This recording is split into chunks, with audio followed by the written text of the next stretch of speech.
Bismillahirrahmanirrahim.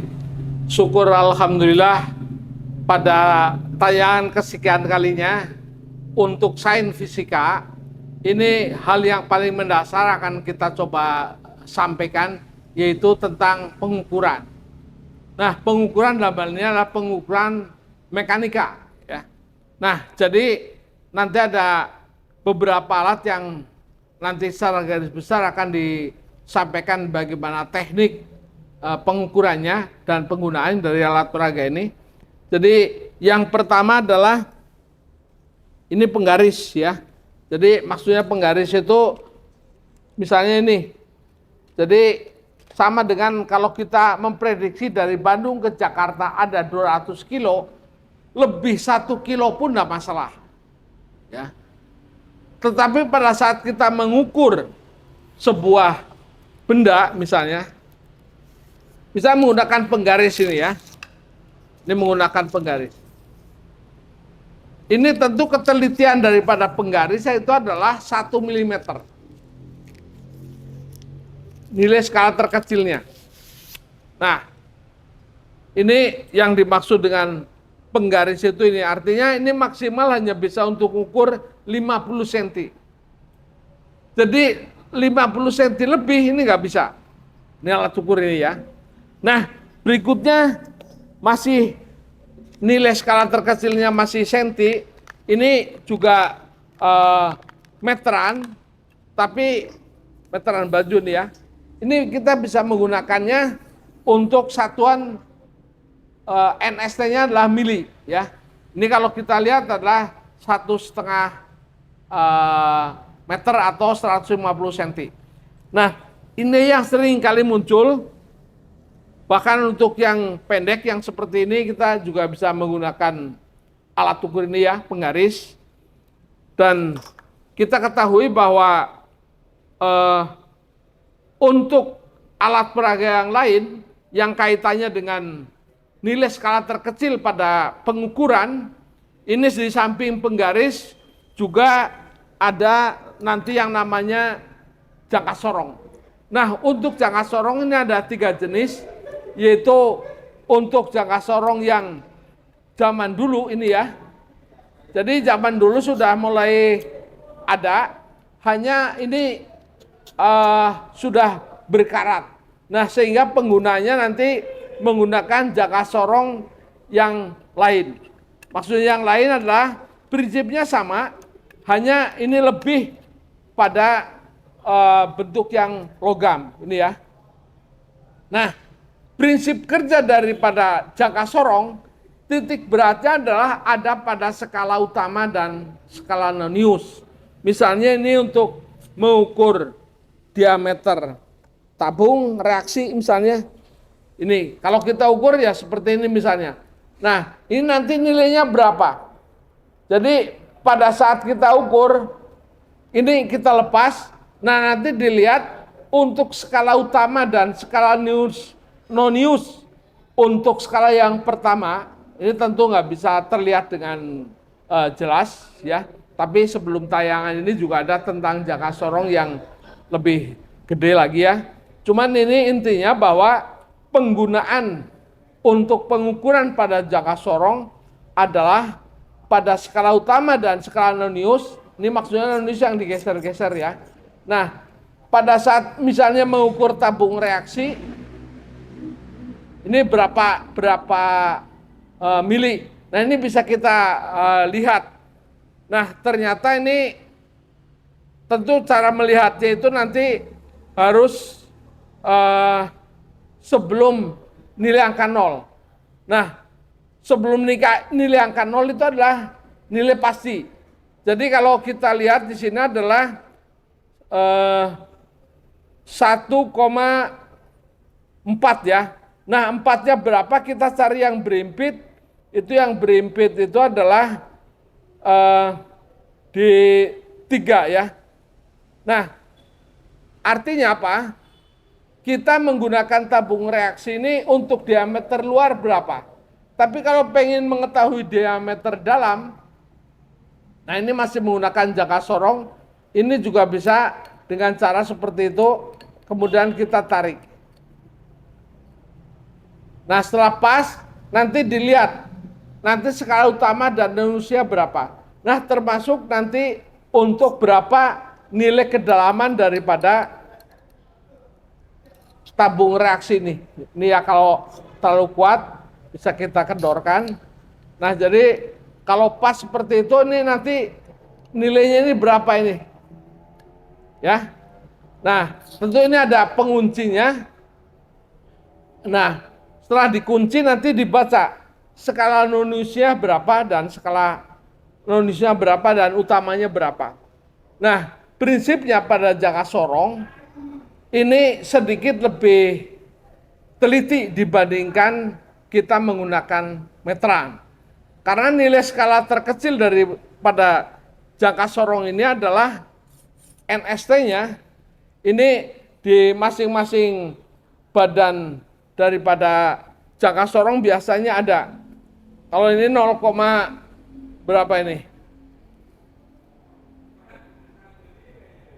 Ini nggak begitu jelas ya matanya.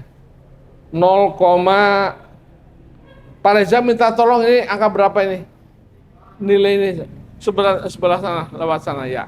Coba ini nggak begitu nampak. Ini berapa ini angkanya? 0,05. Ya, 0,05. Artinya itu adalah nilai ketelitian daripada jangka sorong. Nah, jangka sorong ada juga yang berbahan plastik. Ini, ya. Prinsipnya sama dengan yang jangka sorong yang dari logam tadi. Hanya ini ada di pasaran dan ini lebih praktis. Ya, kalau nilai murah mungkin bisa lebih murah ya dibandingkan yang logam. Nah, ini juga sama prinsipnya tadi ya, jangka sorong ini. Hanya misalnya kita menggunakan jangka sorong ini untuk ukur diameter pada bor misalnya. Nah, pada bor tentu akan lebih tepat kita menggunakan jangka sorong dibandingkan kita menggunakan penggaris. Tapi tidak untuk yang lain. Misalnya untuk kawat misalnya, ini akan lebih tepat bila menggunakan mikrometer skrup. Nah ini ya, ini mikrometer skrupnya itu ini.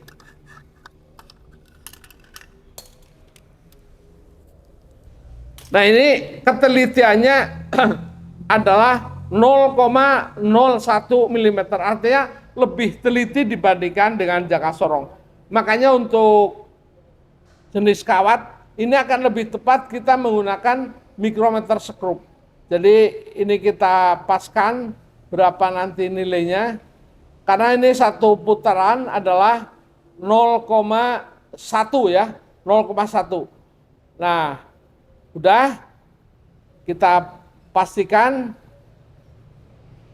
Nah, ini tinggal nanti ini dikunci. Nah, nanti tinggal dibaca pada skala utama dan non-use-nya. Nah, yang terakhir ini ya, yang bisa jadi di sekolah ini belum ada ya, bukan nggak ada, belum ada, yaitu alat yang namanya spirometer. Nah ini untuk menentukan atau menghitung daripada kelengkungan. Nah, misalnya pada kelengkungan kaca ya. Jadi ada cembung, ini cekung. Nah, tentu dengan alat spirometer ini akan bisa kita lihat. Hanya teknik dan cara membacanya hampir mirip dengan kita menggunakan jangka sorong atau mikrometer skrup. Jadi kalau skala utamanya justru ini. Ini adalah untuk skala non-use yang kita putar. Jadi ini guru-guru perlu mengenal karena spirometer ini sangat jarang. Nah ini teknik dan penggunanya secara detail nanti akan kita sampaikan pada episode selanjutnya. Cuman intinya bahwa dalam pengukuran ini, satu ya, bahwa kita harus melihat bahwa objek yang akan diukur itu harus diprediksi, diperkirakan. Ini tepatnya menggunakan jangka sorong, mikrometer sekrup, atau penggaris. Nah, tapi kalau kecekungan atau kecembungan ya, ini tidak ada jalan lain. Hanya ada alat satu-satunya yaitu spirometer. Nah, jadi dengan spirometer ini kita bisa melihat atau menentukan berapa nilai kecembungan daripada permukaan tersebut. Jadi kesimpulan dari percobaan ini ada 3 ya. Satu, bahwa penggunaan penggaris yang nilai skala terkecilnya adalah 1 mm ini adalah untuk mengukur hal-hal yang sifatnya umum. Nah, kesimpulan yang kedua, penggunaan jangka sorong, baik yang tadi adalah plastik ataupun yang logam, itu dengan ketelitian yang lebih dibandingkan dengan penggaris. Nah, ini tentunya disesuaikan dengan kebutuhan, khususnya misalnya pada tabung reaksi, pada jenis-jenis bor dan sebagainya. Nah, yang ketiga ya, ini kaitannya dengan pengukuran untuk jenis-jenis kawat atau kabel atau mungkin ketipisan daripada kertas. Ini akan lebih baik jika menggunakan mikrometer sekrup. Dan yang terakhir yaitu tentang spirometer yang ini ya. Jadi itu nanti menghitung berapa kelengkungan, baik lengkung dalam ataupun lengkung luar. Nah, ini skala utamanya, yang ini justru yang berputar ini adalah skala Noniusnya. Prinsipnya pada spirometer ini sama dengan pembacaan penggunaan menggunakan 2 alat ukur tadi, yaitu jangka sorong ataupun mikrometer sekrup. Demikian yang bisa disampaikan untuk materi pengukuran ini. Terima kasih atas perhatian teman-teman semua. Sekian, terima kasih. Wassalamualaikum warahmatullahi wabarakatuh.